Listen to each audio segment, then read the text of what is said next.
আমি মোহাম্মদ রাকিবুল হাসান, ডাকনাম রিজু। আমার বাড়ি 7 নম্বর আলমপুর ইউনিয়ন, পত্নীচড়া বাজার। তো এই যে জুলাই অভ্যুত্থানের যে প্রেক্ষাপট, এই প্রেক্ষাপট থেকে আসলে আমার রাজনীতিতে আসা। ছাত্র জীবনে আমি কোনো রাজনীতির সাথে যুক্ত ছিলাম না। তো দেশের চেঞ্জ বা দেশের যে ভাবমূর্তি, সেই ভাবমূর্তির পরিবর্তনের যে একটা জোয়ার, এই জোয়ারটা দেখে আমিও থাকতে পারিনি।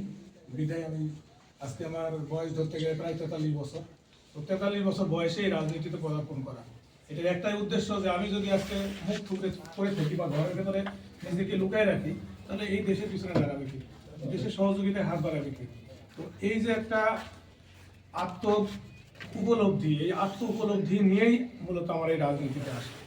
তো আমিও চাই এখানে আপনারা সর্বস্তরের জনসাধারণ আছেন, আমিও একটা জিনিস চাই যে আমার মতোই এইরকম উৎসাহ নিয়েই আপনারা এগিয়ে আসেন। আমাদের এই দেশটাকে সুন্দর করে গড়ে তুলি। আমাদের এই দেশ যেন কোনো অরাজকতার সৃষ্টি আর না হয়, এইভাবে যেন তরুণ তাজা রক্ত যেন আর ঝরাতে না হয়। আজকে আমার ভাই গেছে, 2 দিন পরে হয়তো আমার নাতি যেতে পারে। তো এইটা যেন আর না হয়। আমরা আর চাই না এই ধরনের রাজনৈতিক প্রেক্ষাপট, যে প্রেক্ষাপটে একটা দেশ কুক্ষিগত হয়ে থাকবে, সবার গোলাম হয়ে থাকবে, একজনের গোলাম হয়ে থাকবে সবাই। তো এই জিনিসটা আমি আর চাই না। ঠিক আপনাদের কাছে আমি উদাত্ত আহ্বান জানাচ্ছি, আসুন আমরা একজোট হয়ে কোনো দল মত নির্বিশেষে, আমরা মনে করি আমরা এই দেশের নাগরিক, আমরা এই দেশটাকে পরিবর্তন করি। এই পরিবর্তনের অঙ্গীকার নিয়েই আমরা মাঠে কাজ করি।